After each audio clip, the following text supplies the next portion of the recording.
বেশিরভাগ হয়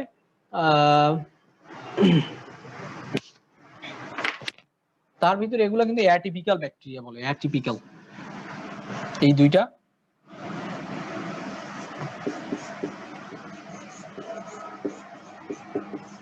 atypical bacteria.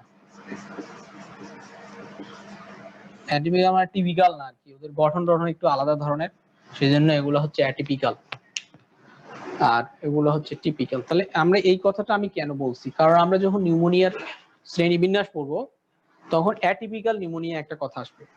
তো যখন এই ধরনের ব্যাকটেরিয়া দিয়ে হবে তখন সেটাকে আমরা বলবো অ্যাটিপিক্যাল নিউমোনিয়া।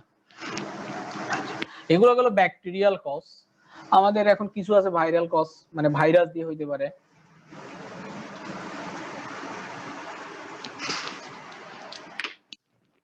তাহলে ভাইরাসের মধ্যে আমরা কয়েকটা মনে রাখবো।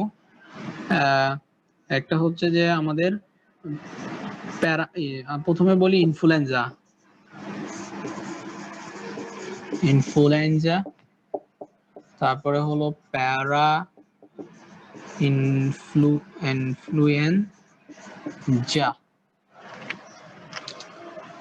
তারপরে এখন কি আছে বলেন তো?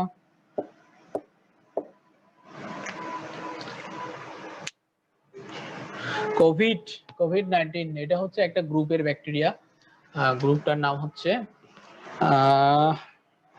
এত গুরুত্বপূর্ণ জিনিস যদি আমি ভুলে যাই তাহলে আর কি থাকে।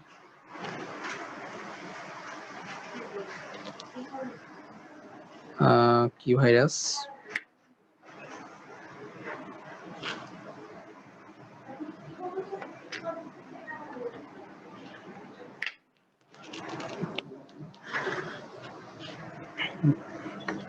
করোনা ভাইরাসের আরেকটা নাম বলতেছে না, কি বলতেছে বলেন না?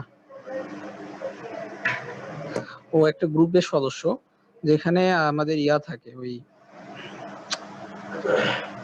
আরো কিছু ভাইরাস থাকে। স্যার কোভিড-19 নাকি? না না, কোভিড-19 তো এটার নাম।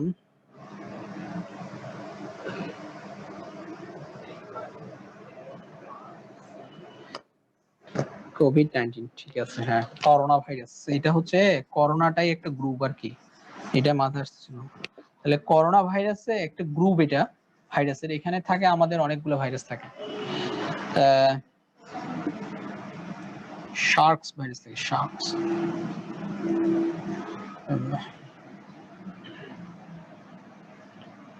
মার্স ভাইরাস থাকে, MARS, মার্স, শার্কস এগুলো থাকে। Middle east airborne respiratory syndrome, এটা মিডল ইস্টে এই ভাইরাসটা দিয়ে হয়েছিল একবার, করোনা ভাইরাস দিয়ে মিডল ইস্টে দেশগুলোতে। এখন আমাদের দেশে যেটা আসছে সেটা হচ্ছে কোভিড-19, এগুলো দিয়ে হইতে পারে। তারপর হচ্ছে ইনফ্লুয়েঞ্জা, প্যারা influenza, corona virus, adeno virus,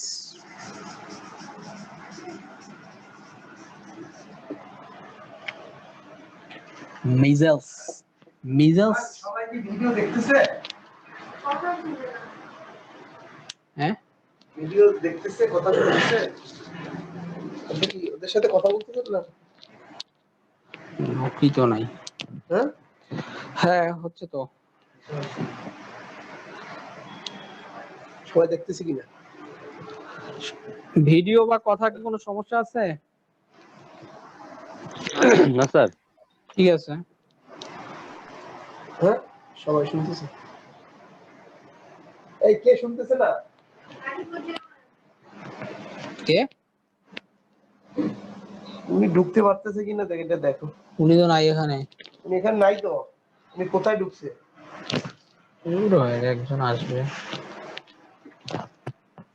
এতদিন থেকে ক্লাস করতেছে, ওর কোনো খোঁজ খবর নাই এখন। এই হলো bacterial and viral.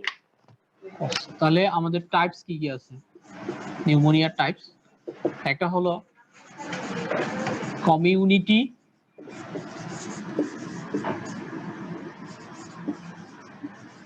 Acquired pneumonia. Community acquired, হ্যাঁ এটাকে ক্যাপ লেখে এরকম করে, ক্যাপ, কমিউনিটি অ্যাকোয়ার্ড। এই নিউমোনিয়াটা হচ্ছে আমাদের সাধারণত যে নিউমোনিয়া গুলো হয়, মানে ডেইলি হচ্ছে, এই স্ট্রেপ্টোককাস নিউমোনি হিমোফাইলাস ইনফ্লুয়েঞ্জা দিয়ে যেগুলো সাধারণত হচ্ছে বাচ্চাদের বা ইয়াদের, এটা হচ্ছে কমিউনিটি অ্যাকোয়ার্ড, মানে কমিউনিটিতে থাকা অবস্থায় যেটা হয় সেটা হচ্ছে কমিউনিটি অ্যাকোয়ার্ড। আর আরেকটা হচ্ছে হসপিটাল অ্যাকোয়ার্ড।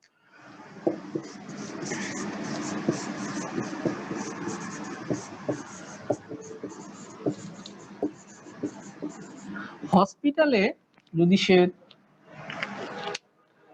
থাকে কিছু সময়, একটা ভালো মানুষ গিয়ে হসপিটালে থাকলো 2 দিন বা 3 দিন, হ্যাঁ 72 ঘন্টা, তখন যদি তার নিউমোনিয়া হয় তখন সেটাকে আমরা বলবো হসপিটাল অ্যাকোয়ার্ড নিউমোনিয়া।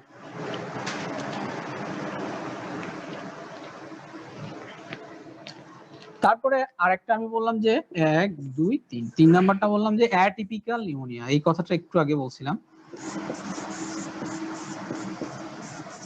শব্দগুলোর প্রতিধ্বনি আসতেছে, হ্যাঁ আপনার ডাবল আসতেছে কথাগুলো। ডাবল হচ্ছে, তো এখন এটা আমি কি করব?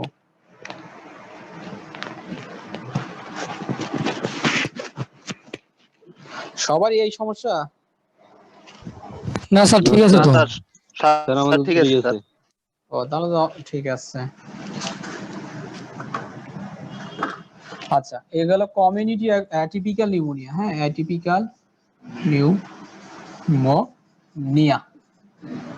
যেটা বললাম, ওই যে অ্যাটিপিক্যাল যদি কোনো ব্যাকটেরিয়া দিয়ে হয় তখন, মানে যেগুলো কমন না, যেগুলো দিয়ে সাধারণত হয় না, এইরকম কোনো ব্যাকটেরিয়া বা ভাইরাস দিয়ে যখন হবে তখন সেটা হচ্ছে অ্যাটিপিক্যাল। হসপিটাল অ্যাকোয়ার্ডটা কি হসপিটালে থাকার ফলে যেটা হয়, আর কমিউনিটি অ্যাকোয়ার্ড আমাদের কমিউনিটিতে থাকার ফলে যেটা হচ্ছে, এবং কমন ব্যাকটেরিয়া যেগুলো দিয়ে হয় সেটাই হচ্ছে কমিউনিটি অ্যাকোয়ার্ড।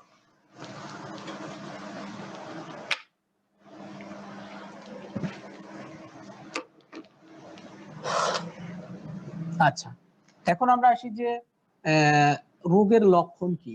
একটা নিউমোনিয়া হলে একটা রোগী সাধারণত কি নিয়ে আসবে? 1 নাম্বার কথা হচ্ছে তার জ্বর থাকবে, কিছুদিন থেকে ফিভার থাকবে, তারপরে কাপ থাকবে। কাপ মানে কি? কাশি থাকবে। কাশিটা তার কাশির সাথে কফ বের হবে। কফটা সাদাও থাকতে পারে, হলুদ হয়ে যেতে পারে। যদি বেশি দিন হয়ে যায়, ইনফেকশনটা বেশি হয়ে যায়, তখন হলুদ হবে, বাকি সাদাও থাকতে পারে। জ্বর থাকবে বেশি। চেস্ট পেইন থাকবে। চেস্ট পেইন মানে ফুসফুসের যেই জায়গাটাতে ব্যাকটেরিয়াটা আক্রমণ করছে ওই দিকে পেইনটা থাকবে, ওই জায়গায় তার শ্বাস নিলে ব্যথা করবে, শ্বাস নিলে ব্যথা করবে।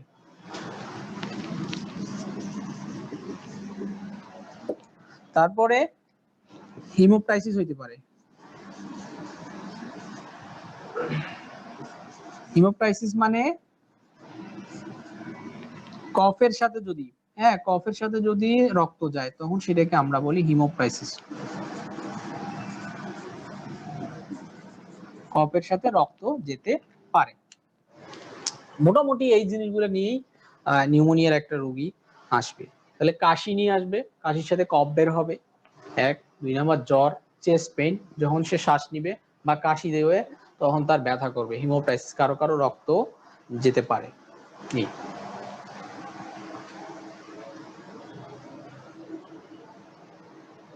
আমরা পরীক্ষা করলে দেখব যে তার, আমাদের পরীক্ষাটা করতে হবে চেস্ট পরীক্ষা, মানে বুকটা পরীক্ষা করে দেখতে হবে। পরীক্ষা করে দেখব যে যেই সাইডে তার নিউমোনিয়াটা হয়েছে ওই সাইডে দেখা যাবে যে রেসপিরেটরি মুভমেন্টটা রেস্ট্রিক্টেড, মানে একদিকে বেশি নড়ে, শ্বাস নেওয়ার সময় বেশি নড়াচড়া করে, কিন্তু অপর সাইডটা দেখবেন যে ও নড়াইতে পারতেছে না। কেন পারতেছে না? কারণ তার ব্যথা করে, ব্যথার জন্য তার এই সাইডটা কম নড়ে শ্বাস নেওয়ার সময়। এটা একটা। এমন কিছু জিনিস আছে চেস্ট এক্সামিনেশনের, এটা আমার দেখাইতে গেলে সরাসরি দেখাইতে হবে। এখানে কয়েকটা পার্ট আছে চেস্ট এক্সামিনেশনের। একটা হচ্ছে ইন্সপেকশন, মানে দেখা, মানে আমি দেখব। 2 নাম্বার হচ্ছে পালপেশন, টাচ করে দেখব। টাচ করে দেখাটার নাম হচ্ছে পালপেশন, তাহলে টাচ করে দেখা। আরেকটা হচ্ছে পারকাশন। পারকাশন মানে আমরা আঙ্গুল দিয়ে চেস্টে এইভাবে বাড়ি মারি, তাহলে একটা শব্দ হয়। বাতাসের উপরে যখন বাড়ি মারি তখন এক ধরনের শব্দ হয়। পানি জমলে আর এক ধরনের শব্দ হয়। আবার যদি কোনো কঠিন জিনিসের উপর মারি তাহলে আর এক রকমের শব্দ হয়। এই জিনিসটা দেখে আমাদেরকে ইয়া করতে হবে। তাহলে নিউমোনিয়াতে যেটা হয়, ফুসফুসে কনসলিডেশন হয়। কনসলিডেশন মানে হচ্ছে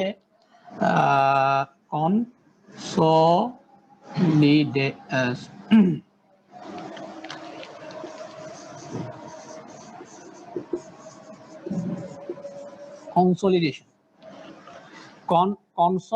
কনস মানে হচ্ছে কনডেন্স হয়ে যাওয়া, মানে জায়গাটা শক্ত হয়ে যাওয়া। এমনিতে তো ফুসফুসে কি থাকে, বাতাস থাকে, তো ওই জায়গায় কি হয়, অ্যালভিওলাস যেগুলো আছে, অ্যালভিওলাস গুলার ভিতরে বাতাস থাকে না। তো বাতাস না থাকার কারণে জায়গাটা ঘনত্ব বেড়ে যায়, মানে কনসেন্ট্রেশনটা বেড়ে যায়। এই জন্য এটাকে বলা হয় কনসলিডেশন। তো কনসলিডেশন হলে জায়গাটাতে বাতাস না থাকার কারণে ওইটা একটা কঠিন বস্তুর মতো আচরণ করে। তাহলে নর্মালি আমরা একটা নর্মাল ইয়াতে যখন আমি বাড়ি মারবো বাতাসে, যেহেতু ফুসফুস নর্মাল ফুসফুসে সব বাতাস থাকে, তাহলে তখন একটা সাউন্ড হবে। আর কনসলিডেশনের যেই জায়গাটাতে কনসলিডেশন হচ্ছে ওখানে গিয়ে আমি কঠিন পদার্থের মধ্যে যদি মারি, মানে আমি যদি এইভাবে, আমি সাধারণত একটা আঙ্গুল বসাই তার উপরে এইটা দিয়ে এইভাবে মারতে হয় এইভাবে, তাহলে এইখানে কঠিন পদার্থের ভিতরে মারলে একটা শব্দ, বাতাসে মারলে আর এক ধরনের শব্দ, আবার পাথরের মধ্যে মারলে আর এক ধরনের শব্দ, পানির উপরে মারলে আর এক ধরনের শব্দ। তাহলে কনসলিডেশন হয়ে যাওয়া মানে জায়গাটা শক্ত হয়ে যাওয়া, কঠিনের মতো, কাঠের মতো হয়ে যাওয়া। তখন কিন্তু কাঠে মারলে যেরকম শব্দ হবে ওই রকম আমরা পাবো। এইটা ঠিক আছে। এই একটা গেল এক্সামিনেশনে আমরা এটা। আরেকটা হচ্ছে অসকালটেশন করে, মানে আমাদের স্টেথো আছে না, স্টেথো দিয়ে লাং অসকালটেট করা যায়, করলে আমরা শ্বাস নেওয়া বের হওয়া এই শব্দগুলো শুনতে পাই। যখন স্টেথো দিয়ে দেখা হয় তখন এই সব শব্দগুলো শুনতে পাই আমরা। তো কনসলিডেশন যেই জায়গাটাতে হয়। আচ্ছা, বাতাসের মধ্য দিয়ে শব্দ বেশি যায় নাকি কঠিন জিনিসের মধ্য দিয়ে, বলেন তো শব্দের বেগ? হ্যাঁ, কঠিন পদার্থে বাতাসের বেগটা বেশি থাকে।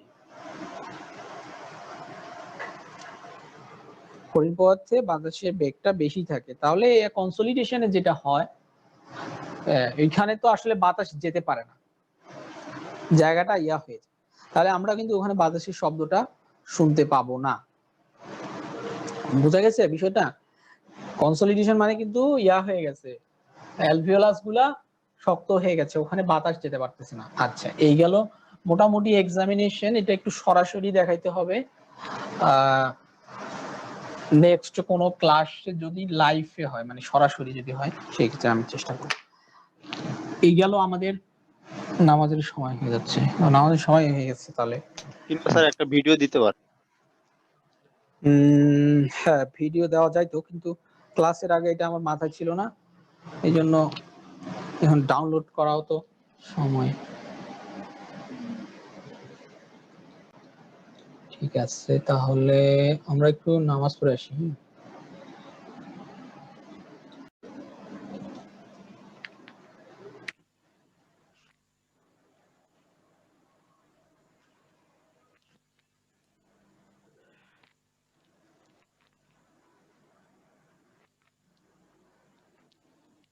কি অবস্থা? সব ঠিকঠাক আছে তো নাকি?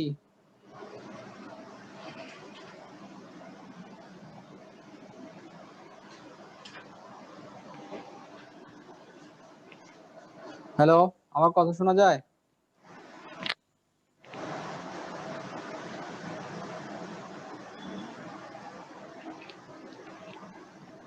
একজনও কথা বলতেছে না।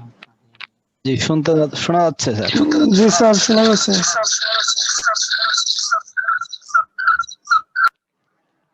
ঠিক আছে, তাহলে আমরা কতদূর পড়ছি?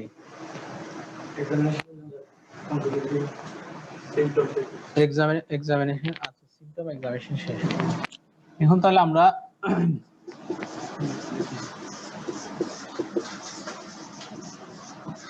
ইনভেস্টিগেশনে নিউমোনিয়াতে আমরা প্রথমে করব chest X-ray, posterior anterior view, PA view।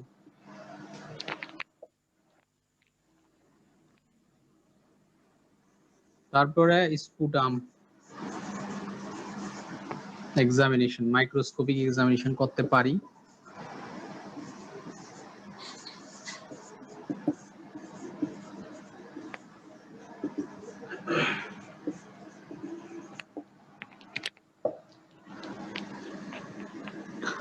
CBC করতে হবে একটা, কমপ্লিট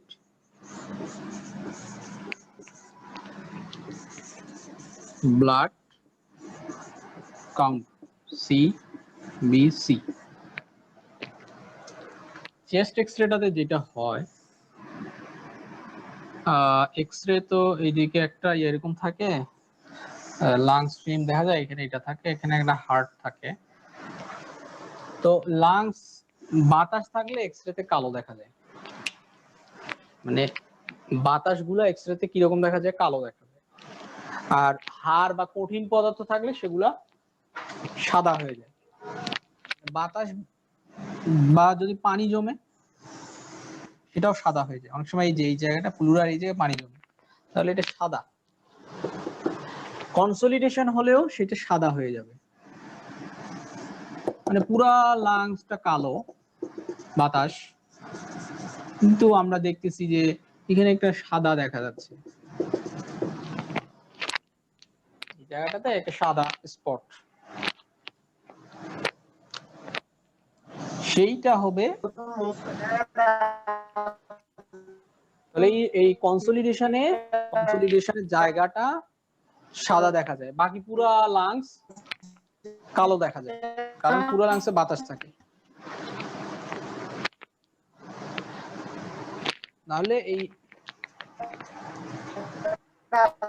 কালো হলে সেটাকে আমরা বলি রেডিওলুসেন্ট,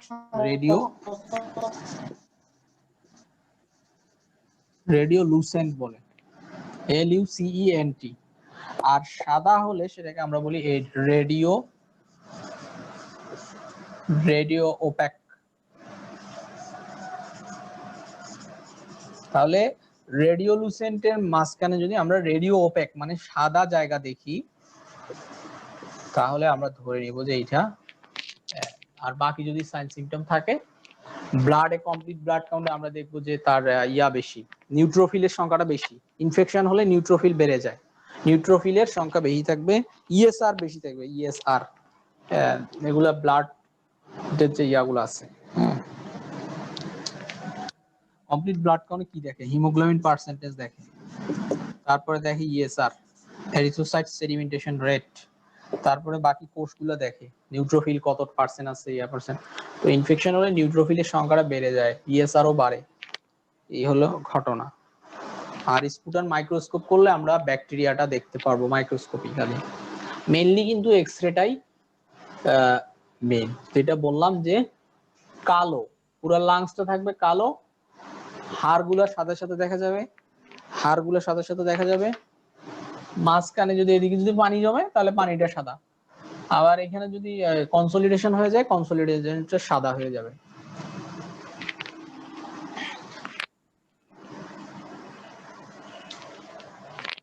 এই হলো ইনভেস্টিগেশনের মধ্যে এগুলো করব।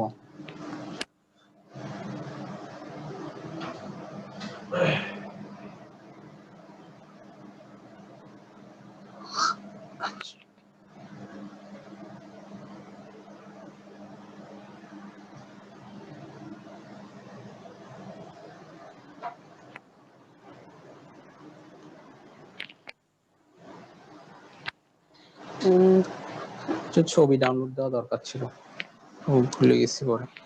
এটা কি দেখা যায়?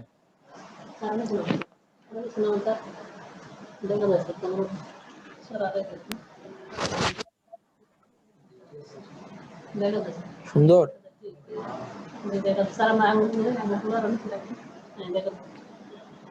এই ছবিটা কি দেখা যায় আপনাদের ক্লিয়ার মোটামুটি, চেস্ট এক্সরেটা? মোটামুটি দেখা যাচ্ছে। আচ্ছা, এইটাতে দেখেন যে এই যে ডান পাশে মনে হয়, হ্যাঁ ডান পাশের যে নিচের অংশটা লাংসের দেখেন, এটা কিন্তু সাদা হয়ে গেছে। আর বাম পাশে কালো অংশটা বেশি বড় না?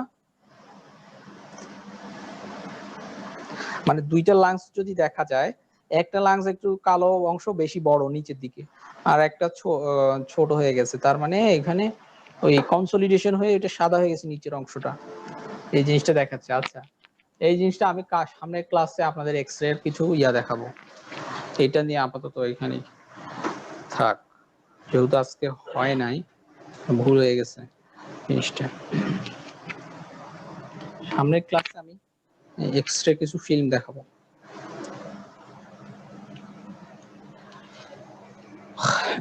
তাহলে এটা গেল আমাদের ডায়াগনোসিস হয়ে গেলে আমরা তাহলে কি করব, ট্রিটমেন্ট করব। ট্রিটমেন্টের মধ্যে যেহেতু এগুলো ব্যাকটেরিয়াল ইনফেকশন, অবশ্যই অ্যান্টিবায়োটিক লাগবে।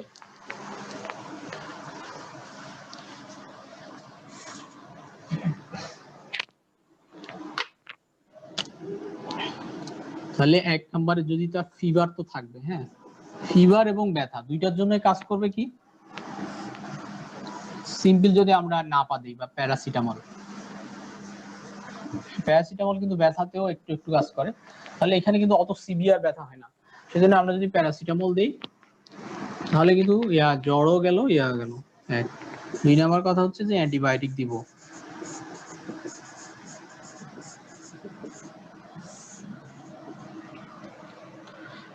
অ্যান্টিবায়োটিক প্রথমে যেটা হয় সেটা হচ্ছে আমরা অ্যামোক্সিসিলিনটা দিই, যেটা কোঅ্যামোক্সিক্লেভ।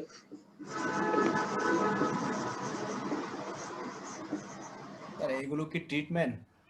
হ্যাঁ হ্যাঁ, ট্রিটমেন্ট ট্রিটমেন্ট ট্রিটমেন্ট।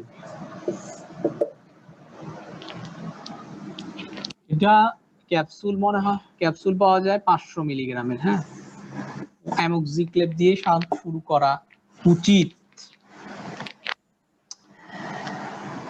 এটা হচ্ছে আমাদের দিতে হয় দিনে 4 বার।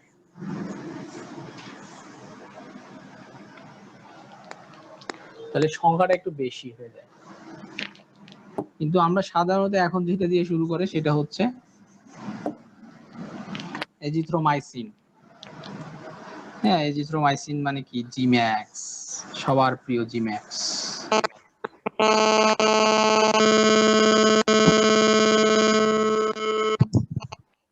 অ্যান্টিবায়োটিক থেরাপি আমি বলছি 5 দিন, 7 দিন, 10 দিন, 14 দিন। স্যার 2 নম্বরটা কোএগমুজিক্যালাম লিখছেন না? হ্যাঁ, এটা কি অ্যামোক্সিসিলিন আর ক্লাবনিক অ্যাসিড দুইটা জয়েন্ট কম্বিনেশন, আছে এটা? কম্বিনেশন, হ্যাঁ। শুধু অ্যামোক্সিসিলিন আর এছাড়া আমরা ক্ল্যারিথ্রোমাইসিন ইউজ করি।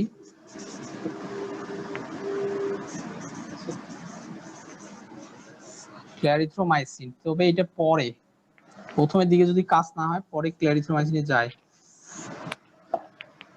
এটা মনে 8 ঘন্টা পর পর দেয়, 3 বার 500।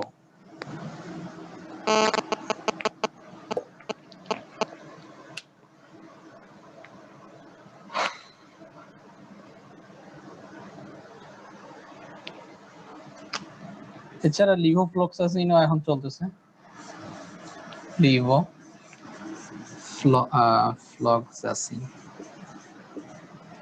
লিভোফ্লক্সাসিনের ডোজ কিন্তু দিনে একটা, ওয়ান্স ডেইলি 400 মিলিগ্রাম মনে হয়, কত, ওয়ান্স ডেইলি অথবা 2 ডেইলি দেওয়া যায়, 500 মিলিগ্রামই হয়তো পাওয়া যাবে। কাশি, তার কাশি থাকবে, কফ বের করার জন্য আমরা একটা সিরাপ দিতে পারি তাকে, যে আপনি একটা সিরাপ খেন, কি খাবেন, অ্যামব্রক্স খাবেন বা অ্যাম্বোলাইট খাবেন বা মিউকোলাইট খাবেন, যা পারেন সিরাপ খাবেন।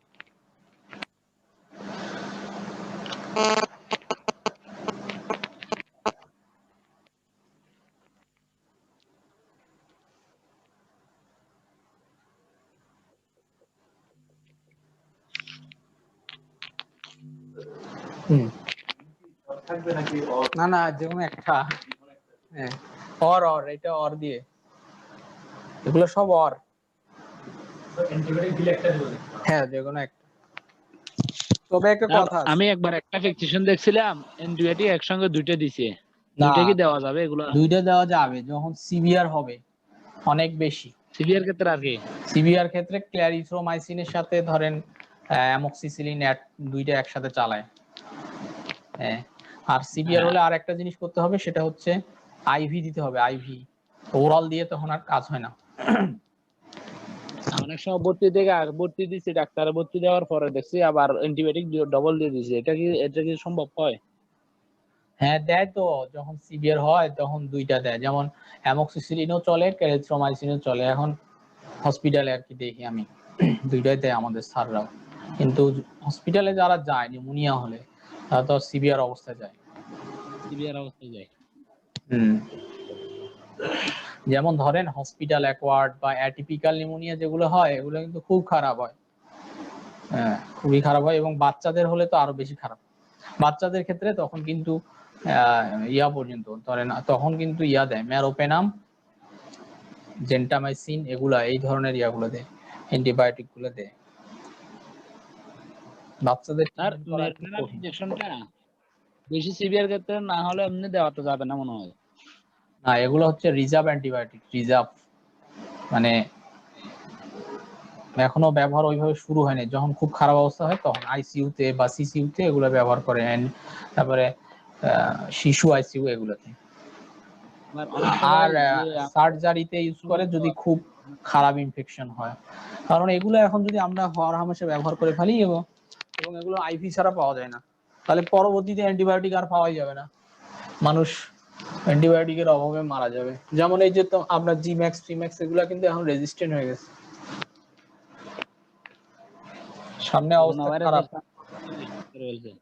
এটা কিন্তু আমাদের দোষ, আমরা ঠিক মতো অ্যান্টিবায়োটিক প্রেসক্রাইব করি না। এমনও দেখছি আমি, ওষুধের দোকানদার অর্ধেক অ্যান্টিবায়োটিক দিচ্ছে, তুই অর্ধেক খাইস আজকে, একটার অর্ধেক। তাহলে কি হবে, এটা কি রেজিস্ট্যান্ট হবে না নাকি? যেখানে 5 দিন খাওয়া সর্বনিম্ন দরকার।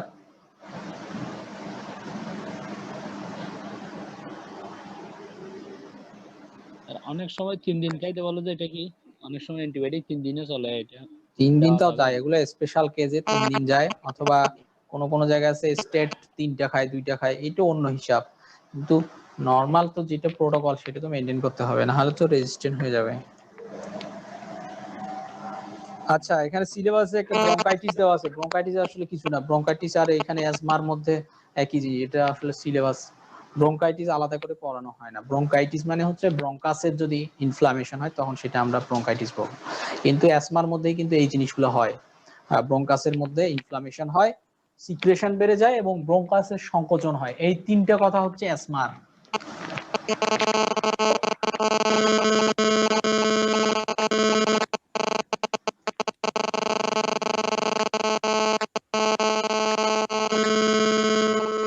একটু শব্দ হচ্ছে। তাহলে অ্যাজমা হলো একটা ক্রনিক ডিজিজ, ক্রনিক ইরিভার্সিবল, মানে ক্রনিক নন কিউরেবল বলে, ইরিভার্সিবল বলে মানে রিভার্সিবল হয়, রিভার্স হয় মানে ভালো হয়, আবার হয় মানে নন কিউরেবল, মানে যেটা একবারে ভালো হয় না, অ্যাজমা। তাহলে অ্যাজমা কন্ট্রোল করতে হয়, অ্যাজমা কন্ট্রোল একটা কথা আছে, অ্যাজমা কন্ট্রোল। তাহলে অ্যাজমা একটা হচ্ছে ক্রনিক, ক্রনিক মানে দীর্ঘদিন ধরে চলতে থাকা ক্রনিক ইনফ্লামেটরি ডিজিজ।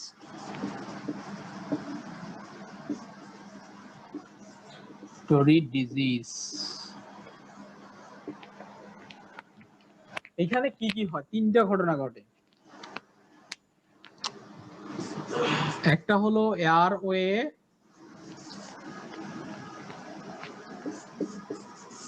হাইপার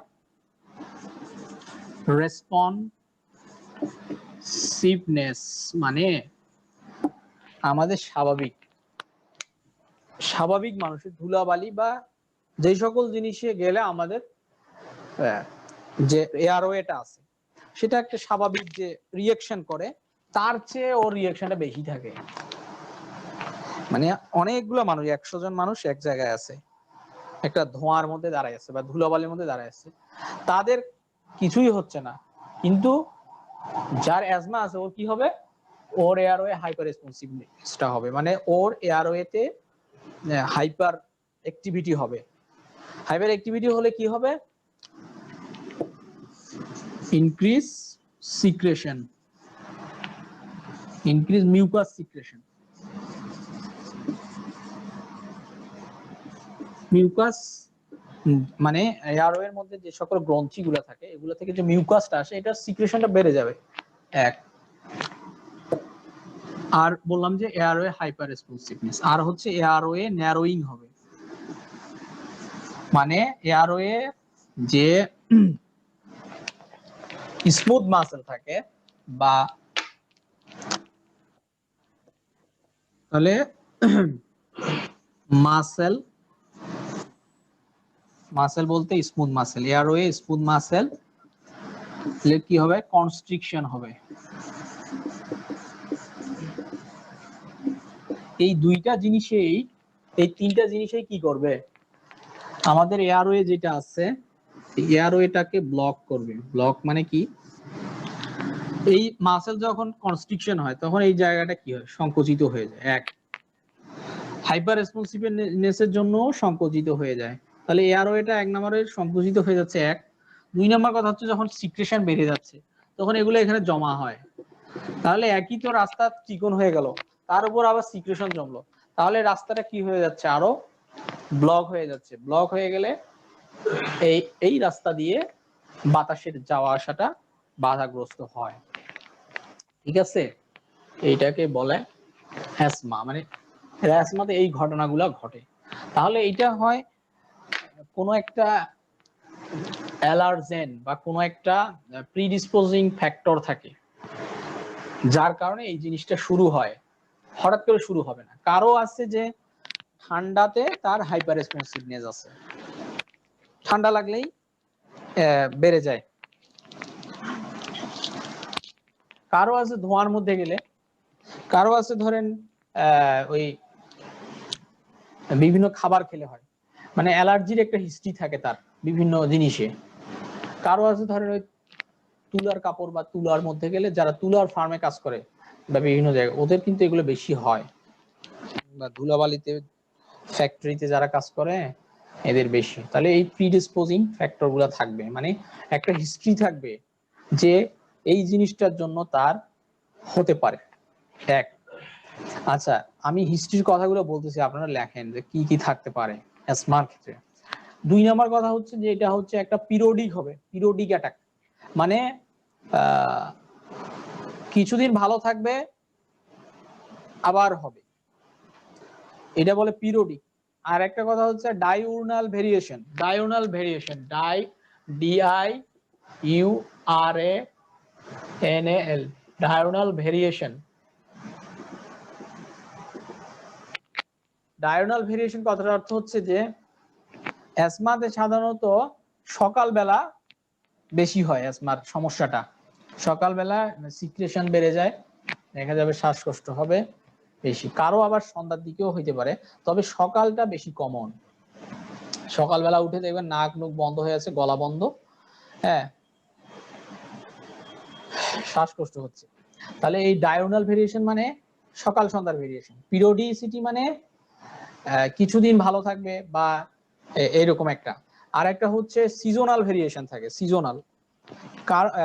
কারো হয় কি শীতকালে বেশি হয়, শীতকালে আসলেই তার সারাটা শীত জুড়ে সর্দি কাশি এগুলো লেগে থাকে, এইটা একটা সিজনাল ভেরিয়েশন থাকবে।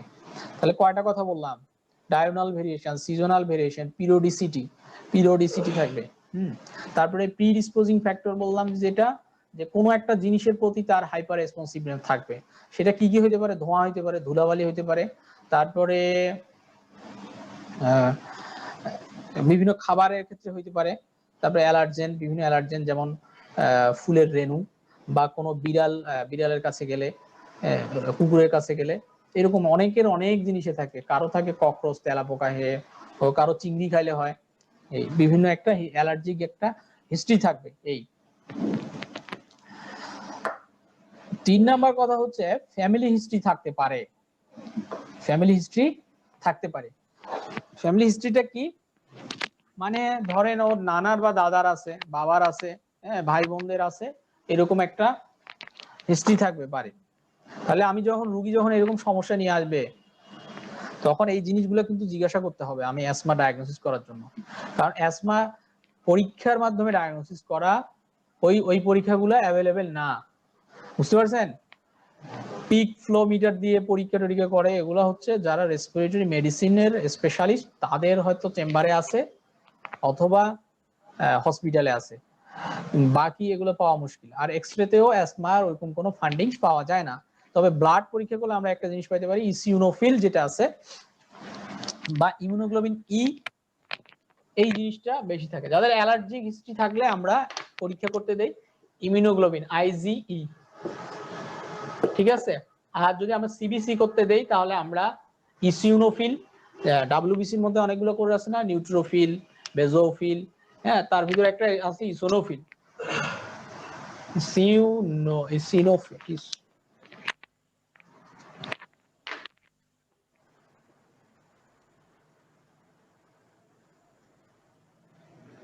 বানানটা মনে ভুল হইতে পারে, আচ্ছা যাই হোক, ইসিনোফিলের পরিমাণটা বেশি থাকবে, হ্যাঁ, নরমালের চেয়ে অনেক বেশি থাকবে। এটা ব্লাড পরীক্ষা করে ইয়া করতে পারি, কিন্তু মেইন কিন্তু আমাদের হিস্ট্রি নিয়ে ইয়া করতে হবে। রোগী বলবে হ্যাঁ কপটা কিরকম থাকবে, রাস্টি কপ থাকবে। রাস্টি মানে কি বলবো, সাদা সাদা, কিন্তু সাদা সাদা কপ বের হয়, রাস্টি বলে এটাকে। ওই ফেনার মতো আর কি, ফেনার মতো। ওইরকম কোনো উদাহরণ খুঁজে পাইতেছি না আমি, আপনার মনে থাকলে বলেন তো একটু।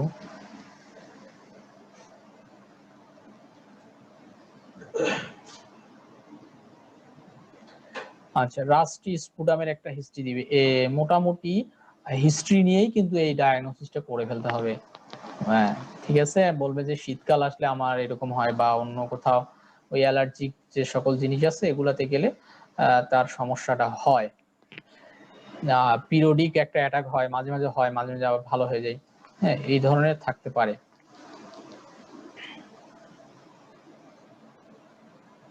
বোঝা গেছে? এই হিস্ট্রির মধ্যে কারো কোনো বোঝার থাকলে বলেন। আমি কিন্তু এইখানে মেন কিন্তু এগুলো, এখানে পরীক্ষা নিরীক্ষা ওগুলো আমাদের অ্যাভেলেবেল না, করে লাভ নেই। আর এক্সরেতে কোনো বললাম না, কোনো ফাইন্ডিং নেই। আমরা আলটিমেট খালি একটা পরীক্ষা করতে পারি, সিবিসি আর ইমিউনোগ্লোবিন ই, এই বাকি কিন্তু এই হিস্ট্রি থেকে আমাদেরকে বের করতে হবে। স্যার আমরা অনেক সময় ওই যে স্টেথোস্কোপি দিয়ে বুকে যখন মানে মানে শ্বাসের আওয়াজ, অনেক সময় দেখা যায় যে রোগীর শ্বাসের আওয়াজ হয় ভিতর থেকে, স্যার এটার সাথে মানে এটার কোনো সম্পর্ক আছে নাকি? না, শ্বাসের আওয়াজের আবার অনেকগুলো ইয়া আছে, হ্যাঁ। নর্মাল যেটা এটাও আমরা শুনি, নর্মাল আওয়াজ যেটা মানে শ্বাস নেওয়ার সময় একটা শব্দ পাওয়া যায়, আবার বের হওয়ার সময় একটা শব্দ পাওয়া যায়। তো এই ক্ষেত্রে কিন্তু চেস্ট এক্সামিনেশন বা অসকাল্টেশন করে স্টেথো দিয়ে দেখলে ওইরকম কিছু পাওয়া যায় না। জাস্ট উইস বলে একটা শব্দ পাওয়া যায় ছোট বাচ্চাদের ক্ষেত্রে, মানে একটা না, ক্রেপস অন্য জিনিস, ক্রেপস ইয়াতে পাওয়া যায় না। ক্রেপস হচ্ছে পানি জমলে পাওয়া যায়, ক্রেপস অ্যাজমাতে পাওয়া যায় না। অ্যাজমাতে উইস পাওয়া যেতে পারে, উইস একটা কথা বলে, WHEEZ, উইস। এটা একটা মিউজিক্যাল সাউন্ড, মানে আমি যখন দিব তখন ওই শা শা এরকম একটা সাউন্ড হবে আর কি, মিউজিকের মতো, ওরকম কর্কশ সাউন্ড না, এটাকে উইস বলে। এটা স্টেথো দিয়ে শোনা যায় মোটামুটি। স্যার হ্যাঁ, অনেক সময় স্যার মানে অনেক জোরে আওয়াজটা শোনা যায়, মানে অনেক মানে কি বলবো স্যার, অনেক জোরে আর কি আওয়াজটা আসে, আমরা তো স্বাভাবিকটা বুঝতে পারি, কিন্তু দেখি যে না স্বাভাবিকের চেয়েও বেশি হয়, তখন স্যার সেটা কিসের জন্য হয়? এটা ধরেন কোন যদি ব্লক, এইটার কারণে হতে পারে, ব্লক যদি থাকে, যেটা বললাম এই যে উইস, যেটা এটা আমরা নরমালি শুনবো বেশি, মানে রাস্তায় ব্লক থাকলে যখন সরু রাস্তা দিয়ে বাতাস যায়, এখানেও কিন্তু সরু হয়ে যায়, তো সরু রাস্তা দিয়ে যখন বাতাস যায় তখন শব্দটা বেশি শোনা যায়। এইটাই হলো মেইন কাহিনী। তো এইটা হলো তাহলে আমাদের কথাবার্তা।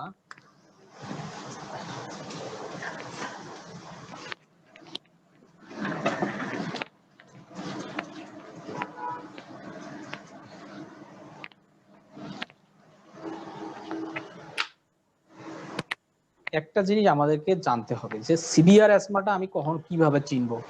ঠিক আছে, সিভিয়ার অ্যাজমাটা চিনতে হবে রোগীর প্রচন্ড শ্বাসকষ্ট থাকবে, হ্যাঁ এটা একটা। 2 নম্বর হচ্ছে রোগী কথা বলতে পারবে না, মানে সে একটা সেন্টেন্স কমপ্লিট করতে পারবে না। মনে করেন আমি ভাত খাই, এই সেন্টেন্সটা সে কমপ্লিট করতে পারবে না শ্বাসকষ্টের জন্য। ঠিক আছে, প্রচন্ড শ্বাসকষ্ট হবে। এমনকি রোগী হচ্ছে আপনার অজ্ঞান অবস্থায় আসতে পারে, কোমা অবস্থায় আসতে পারে, মানে কনফিউশন, এই বিভিন্ন কারণ। এখানে তো সে শ্বাস নিতে পারে না ঠিক মতো, কার্বন ডাই অক্সাইড বের হইতে পারে না ঠিক মতো, তো কার্বন ডাই অক্সাইড রিটেনশন হয়ে কার্বন ডাই অক্সাইড বেশি হয়ে যায় শরীরের মধ্যে, তখন এই সমস্যাগুলো হতে পারে। তাহলে সিভিয়ার শ্বাসকষ্ট মানে নিয়ে আসতে পারে, পুরো একটা সেন্টেন্স সে কমপ্লিট করতে পারবে না, হ্যাঁ এই ধরনের। আর একটা হিস্ট্রি দিবে যে হঠাৎ করে অ্যাটাকটা হয়েছে, ঠিক আছে, হঠাৎ করে অ্যাটাক হবে। এটা আপনার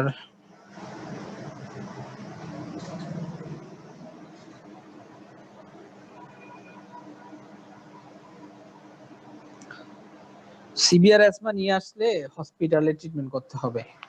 হসপিটালে ট্রিটমেন্ট করাটা জরুরি, কারণ সিভিয়ার অ্যাজমায় মানুষ মারাও যেতে পারে। যেটা করতে হবে তাকে ইমিডিয়েট হসপিটালাইজেশন করতে হবে। হসপিটালে কি করে, হসপিটালে সাধারণত তাকে হাই ফ্লো অক্সিজেন দেওয়া হয়। হাই ফ্লো অক্সিজেন মানে 5 থেকে 10 লিটার দিবে মিনিটে, বা আরো বেশিও দিতে পারে। হাই ফ্লো অক্সিজেন 1 নাম্বার দিলাম। 2 নাম্বারের কথা হচ্ছে যে তাকে আমরা ইনজেকশন কর্টিসন দিয়ে দেবো। কর্টিসন মানে হাইড্রোকর্টিসন, যেটা 100 মিলিগ্রাম 1 ভায়াল আইভি স্টেট দিব। তারপরে বাকি চলতে থাকবে এরকম করে, বিডি করে বা টিডিএস করে চলবে। কর্টিসন দিয়ে এগুলো থামাইতে হবে। কর্টিসনটা কি করে, ইনফ্লামেশন যেটা হয় ইনফ্লামেশনটাকে কমাই দেয়। কারণ যখন সিভিয়ার অ্যাজমা শুরু হয়েছে তার মানে তার ইনফ্লামেশনটা খুব বেশি পরিমাণে চলতেছে, তাহলে এটাকে আমার দ্রুত কমাইতে হবে। হাই ফ্লো অক্সিজেন দিব, কর্টিসন দিব, রোগীকে প্রপড আপ করবো। প্রপড আপ মানে মাথা উঁচা থাকবে, মাথার দিকের অংশটা উঁচা থাকবে, উঁচা করে রাখবো। প্রপড আপ পজিশন বলে এটাকে, PROPPED, প্রপড আপ পজিশন। তারপরে রোগীকে নেবুলাইজেশন করতে হবে। নেবুলাইজ করে দিতে হবে সাথে সাথে।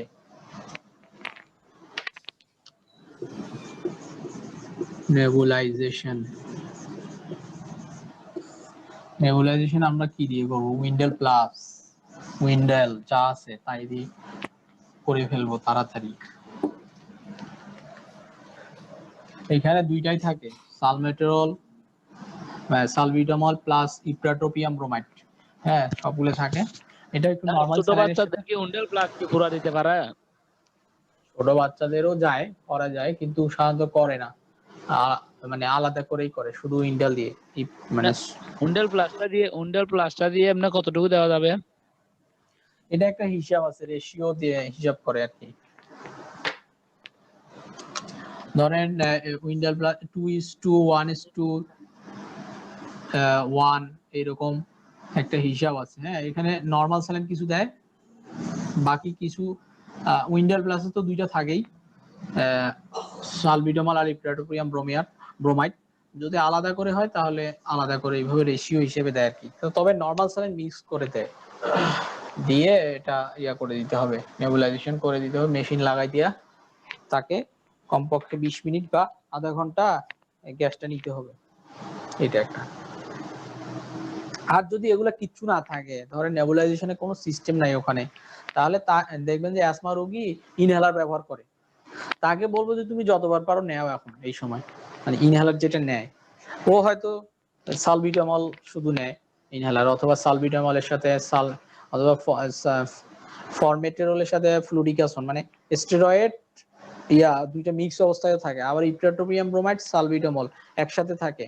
এগুলো বিভিন্ন ধরনের প্রিপারেশন আছে ইনহেলারের। তো যেইটা হাতে আছে, কারণ হসপিটাল যাইতে যেতে তো তার অনেক সময় লাগবে, সেক্ষেত্রে তার যেটা হাতে আছে ওইটা সে নিতে থাকবে। কারণ এই জিনিসগুলা নেবুলাইজেশনে দিলে একটু দ্রুত কাজ করে, ভিতরে যায়, কিন্তু ওইটা দিলে ওই একই জিনিস তো এখানেও আছে। এখন আমার যেহেতু উপায় নাই, তাহলে তো নেবুলাইজেশনটাই ব্যবহার করবে, এই ইয়ারটাই ব্যবহার করবে, ইনহেলারটাই ব্যবহার করবে। স্যার কস্টন কি 10 ml? কটসন এটা অ্যাম্পুলে পাওয়া যায়, 1 অ্যাম্পুল বা 2 অ্যাম্পুল দিব আমরা প্রথমে, তারপর না কমলে আরো দিব পরে। এটা ইনফ্লামেশনটা কমায়। আচ্ছা, এটা তো গেল হসপিটালের ট্রিটমেন্ট। আমরা প্রোটোকল যেটা, কিন্তু প্রোটোকলটা এখন কিন্তু মেনটেন করা হয় না। মেনটেন করা হয় না মানে নিচের দিক থেকে এখন শুরু করা হয়, মানে অ্যাজমা রোগীর এরকম পাইলেই শুরু করা হয় যে মোনাস্টেন। হ্যাঁ, আপনি মোনাস্টেন খাবেন রাতে একটা, এগুলো এখন কমন ট্রিটমেন্ট। তারপরে ইয়া খাবেন, ট্যাবলেট ডোকোপা খাবেন 200 মিলিগ্রাম, 2টা করে।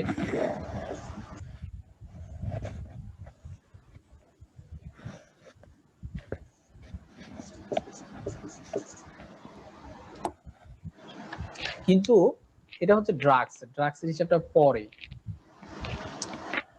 মানে আমাদের প্রোটোকল যেটা, সেটা হচ্ছে যে আমাদের একটা শুরু করতে হয়, প্রথমে একটা ইনহেলার দিয়ে শুরু করা উচিত।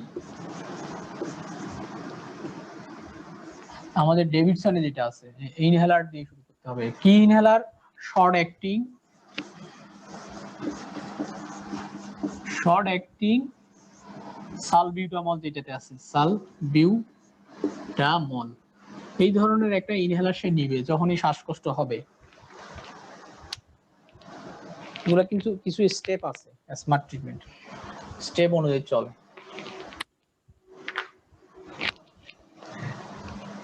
শর্ট অ্যাক্টিং গুলো হচ্ছে সালবিউটামল, আর আমাদের আছে যে সালমেটেরল, ফরমেটেরল, এগুলো হচ্ছে লং অ্যাক্টিং, মানে বেশি সময় ধরে কাজ করে। তাহলে যখন ইনিশিয়াল স্টেজে বেশি খারাপ অবস্থা না, তখন সেই ক্ষেত্রে আমরা এইটা দিয়ে শুরু করা উচিত, মানে ট্রিটমেন্ট। যে শর্ট অ্যাক্টিং একটা সালবিউটামল ইনহেলার, এগুলো কি নামে পাওয়া যায় আমি জানি না, আসমাসল মনে হয় আছে, আর কি। এইটা যদি না হয়, এটা দিয়ে যদি তার কন্ট্রোলে না আসে, আচ্ছা এগুলো আবার ট্যাবলেটও পাওয়া যায়, হ্যাঁ সালবিউটামলের ট্যাবলেটও আছে। তাহলে আমরা যাব হচ্ছে এই শর্ট অ্যাক্টিং, নেক্সট স্টেপ হচ্ছে শর্ট অ্যাক্টিং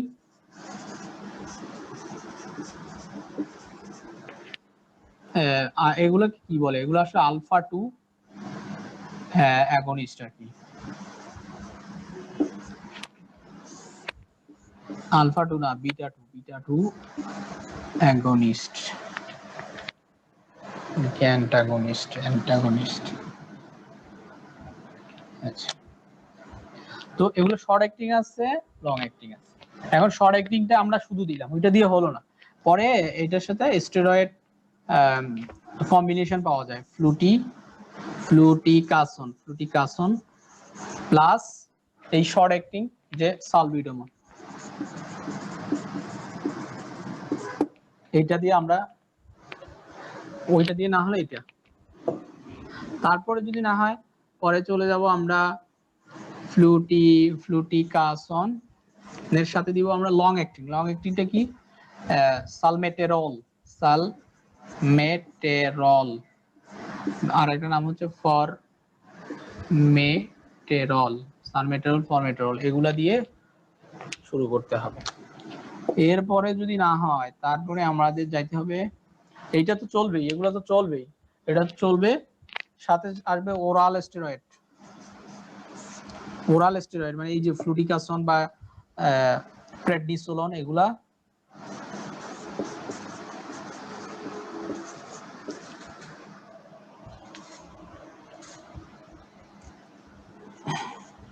তখন ওরাল দিতে হবে লো ডোজে, হ্যাঁ লো ডোজ, খুবই লো ডোজে দিতে হবে। এরপরে যদি না হয় এগুলো চলবে, মানে এইভাবে আস্তে আস্তে বাড়বে স্টেপ ওয়াইজ। এটা হচ্ছে প্রোটোকল। মানে আমরা যে থিওফাইলিন এগুলো মন্টেলুকাস দেই, সেগুলো কিন্তু নিয়ম অনুযায়ী সবার পরে দেওয়া দরকার, কিন্তু এগুলো আমরা আগেই দিয়ে ফেলি। এরপরে না হলে দেয় হচ্ছে ওরাল স্টেরয়েড দিয়ে, না হলে তখন দেয় এই থিওফাইলিন যেগুলো আছে,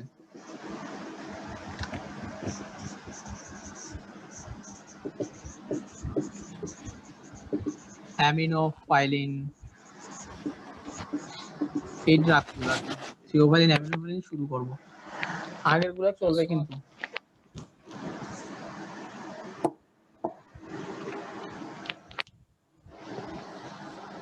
এরপরে আসে হচ্ছে আপনার ওই এগুলা মাস সেল স্টেবিলাইজার, বহুত আরো অনেকগুলো ড্রাগস পড়ছিলাম না আমরা স্মার্ট ফার্মাকোলজিতে, এই জিনিসগুলো কিন্তু অনেক পরে। এটা আমি নিয়ম বললাম, কিন্তু বাকি এখন যেটা চলতেছে উল্টা নিয়মই চলতেছে। সেটা হচ্ছে অ্যাজমা রোগী আসলে ইয়াতে মোনাস রোকোপা চলবে, তারপরে যদি না হয় ইনহেলার প্রথমে আমরা শুধু সালবিটামল কন্টেনিং যেটা আছে ওইটা না হলে সালবিটামলের সাথে ইপ্রাটোপিয়াম ব্রোমাইড, দুইটা কম্বিনেশন পাওয়া যায়, ওইটা না হলে সালবিটামলের সাথে ফ্লুটিকাসন পাওয়া যায়, মানে স্টেরয়েড একসাথে পাওয়া যায়। এই কম্বিনেশন গুলো দেওয়া যায়, এগুলো আমার আসলে মনে পড়তেছে না কোম্পানির নামগুলো কি কি নামে পাওয়া যায়। সালমোনিন, তারপরে অ্যাজমাসল, আর কি কি আছে,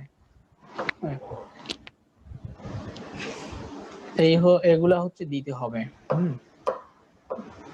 বাকি পেশেন্টকে যেটা কাউন্সিলিং করতে হবে, মানে বুঝাইতে হবে, সেটা হচ্ছে যে এই রোগটা হচ্ছে কন্ট্রোলে রাখার রোগ, এটা ভালো হওয়ার রোগ না। তাহলে কন্ট্রোল করার জন্য আমাকে কি করতে হবে, যেই জিনিসটার জন্য তার বারবার অ্যাটাকটা হচ্ছে, হ্যাঁ, সেটা থেকে তাকে অবশ্যই সাবধানে থাকতে হবে। ঠান্ডা কালে যদি বেশি হয় ঠান্ডার সময়, তাহলে তাকে অবশ্যই ঠান্ডা সময়ে সতর্ক থাকতে হবে।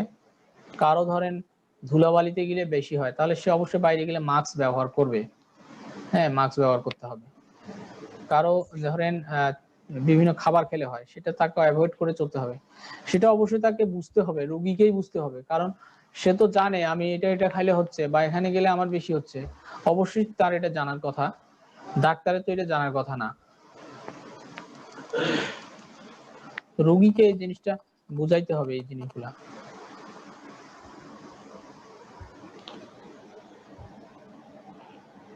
বাকি অ্যাসমা পরীক্ষা কিন্তু মেইনলি যেটা দিয়ে করে স্পাইরোমেট্রি দিয়ে করে, হ্যাঁ, স্পাইরোমেট্রি এগুলো কিন্তু পাওয়া যায় না খুব একটা। স্পাইরোমেট্রি দিয়ে পিক রেসপিরেটরি ফ্লো রেটটা দেখা হয়, মানে পিক রেসপিরেটরি ফ্লো রেট মানে এখানে পরীক্ষা যেটা করে পিক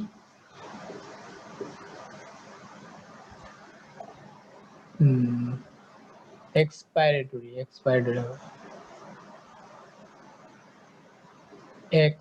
এক্সপাইরেশন মানে কি, বের করে দেওয়া, টরি ফ্লো রেট, সংক্ষেপে লেখে পি ই এফ, এইটা দেখা মানে শ্বাস, এখানে যেটা মাপা হয় যে শ্বাস বের করার যে তার ক্ষমতাটা, পাওয়ারটা, এইটা দেখা হয়। তারপরে দেখা হয় হচ্ছে F E V one, first expiratory volume, এটা হচ্ছে ফার্স্ট এফএসটি, ফার্স্ট এক্সপাইরেটরি, এই এক্সপাইরেটরি কথাটাই আসবে। ভি তে হচ্ছে ভলিউম, VOLUME, ভলিউম। 1 মানে হচ্ছে প্রথম সেকেন্ডে, মানে প্রথম সেকেন্ডে সে, আমরা শ্বাস ফেলি না যখন, তো ওইখানে তাকে ফোর্সফুলি শ্বাস ফেলতে বলা হবে। তো প্রথম সেকেন্ডে তার কতটুকু বাতাস বের করতে পারলো, এইটা দেখা হয় হচ্ছে ফার্স্ট এক্সপাইরেটরি ভলিউম। এই 1 মানে হচ্ছে প্রথম সেকেন্ডে, প্রথম 1 সেকেন্ডে। তাহলে এইটা যাদের অ্যাজমা থাকবে তাদের আমি কি বললাম, তাদের রাস্তাটা কি থাকে, ব্লক থাকে না। তাহলে ও কিন্তু আমার স্বাভাবিক মানুষের মতো, ধরেন স্বাভাবিক মানুষ বের করতে পারতেছে 5 লিটার বা 10 লিটার বাতাস, কিন্তু যার অ্যাজমা থাকবে ও তো অতটুকু বের করতে পারবে না। আবার দেখা যাবে যে যার অ্যাজমা আছে যার সকালবেলা অ্যাটাকটা হয়, সকালবেলা দেখা যাবে যে ওর কমে গেছে, বাতাস বের করার পরিমাণটা কমে গেছে, আবার বিকেলবেলা ঠিক আছে। এই জিনিসগুলা এটার মাধ্যমে দেখা হয়, তখন এইভাবে ডায়াগনোসিসটা করা হয়। কিন্তু এই মেশিনগুলো আসলে এরকম অ্যাভেলেবেল না, বুঝতে পারছেন? মানে স্পাইরোমেট্রি যেটা, এটা অ্যাভেলেবেল না এভাবে সব জায়গাতে। হয়তো ভালো ভালো ল্যাব যেগুলো আছে এগুলোতে হয়তো পাওয়া যাবে, সিএসসিআর বা সামথিং এগুলাতে।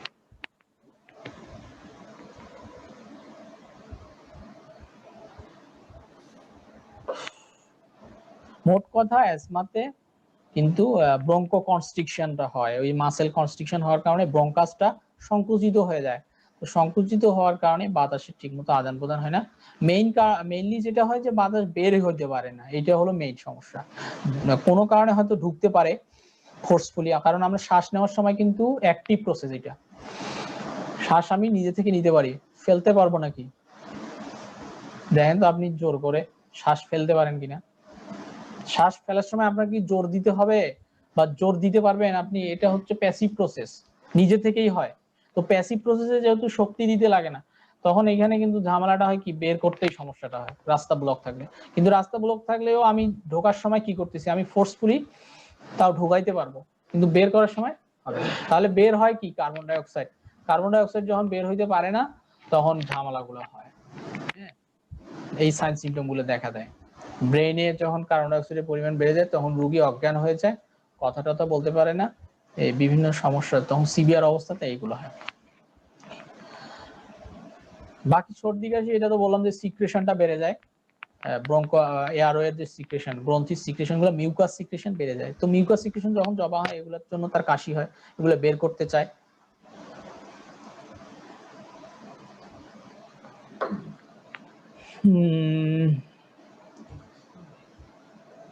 এই তো মোটামুটি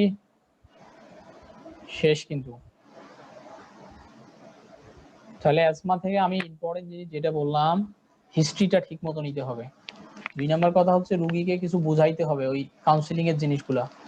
হ্যাঁ, এগুলা এখন যদি লিখতে না পারেন, পরে ভিডিও দেখে লিখতে হবে আস্তে আস্তে করে খাতায়। আর এখন যে লিখতে পারছে তো ভালো, আস্তে আস্তে লিখছে।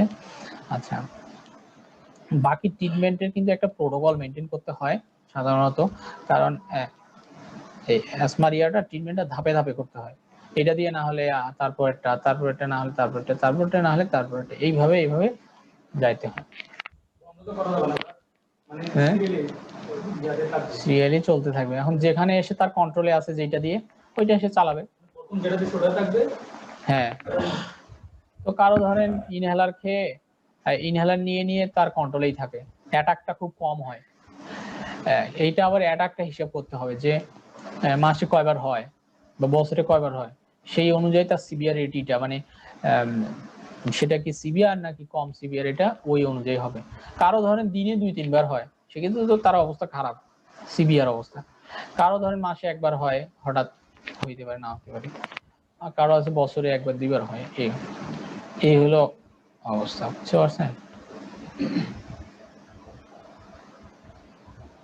কারো কোনো জানার আছে বলেন। ক্লাস তো প্রথম থেকে আমরা করতে পারলাম না কয়েকজন। কেন? এসএমএস এ একটা দেওয়া হয়েছে আইডি, ফেসবুকে দিয়েছে আরেকটা। যারা এসএমএস এর থেকে আমরা আপনাকে কোনো খোঁজ নাই, এই বসে রয়েছে তো রয়েছে। মানে আপনার কি অন্য আইডিতে ঢুকছেন, এই তো? অফিশিয়াল যোগাযোগ করলাম, তারা ঠিক কোনো সিদ্ধান্ত দিতে পারে না। পরে মাথা ঘাটালাম যে ফেসবুকে দেখি কি অবস্থা, আইডিতে ঢুকছে তারে যে লাইনে ঢুকলাম। আচ্ছা, তাহলে তো এটা দুঃখজনক ব্যাপার। তাহলে আপনারা ওই ভিডিওটা দেখে নিতে হবে, ভিডিও যারা মিস করছেন। আমি প্রথম দিকের জন্য ভাবতেছি কি এত কম কেন, 7:10-15 বেজে গেছে, তারপরও দেখেন।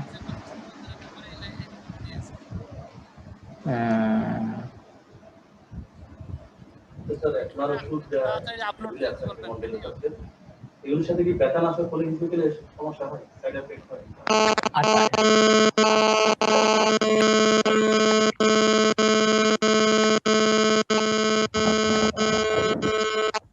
শব্দ হচ্ছে। আচ্ছা, ব্যথার ওষুধ যেগুলো আছে NSAID, আমাদের মানে আমাদের যে কোনো শরীরের মধ্যে যেগুলো টিউব আছে, টিউব মানে ধরেন শরীরের মধ্যে যে সকল টিউব আছে, টিউব মানে ধরেন ওই যে রক্তনালিকা একটা টিউব, তারপরে আমাদের শ্বাসনালী ব্রঙ্কাস টঙ্কাস এগুলো যে টিউব গুলো আছে এগুলোর জন্য হচ্ছে আমাদের প্রোস্টাসাইক্লিন প্রোস্টাগ্ল্যান্ডিন এগুলো কিছু হরমোন আছে মানে কেমিক্যাল পদার্থ আছে যেগুলো এগুলা ওই নরমাল মানে প্রসারিত থাকার জন্য জরুরি। কথাটা বুঝতে পারছেন? অ্যাজমাতে কিন্তু সংকুচিত হয়ে যায়।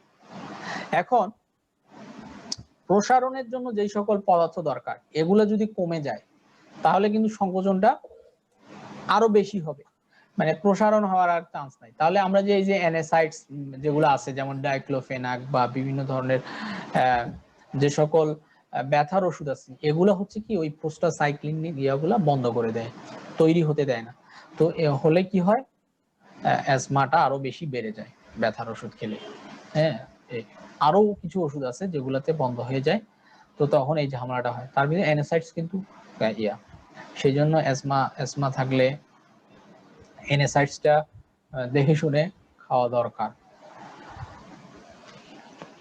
এটা একটা ভালো প্রশ্ন করছেন আপনি যে ব্যথার ওষুধ। হ্যাঁ, ব্যথার ওষুধে ওই জিনিসটা হয়, মানে প্রোস্টাসাইক্লিন প্রোস্টাগ্ল্যান্ডিন যেগুলা তৈরি হয় এই তৈরির পাথওয়েটা ওরা বন্ধ করে দেয়, রাস্তাটা ইয়াগুলা এনএসাইডস গুলা।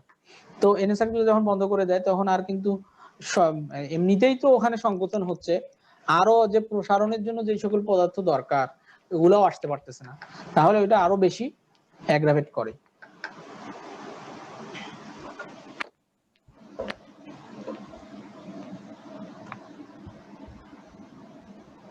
আর কোনো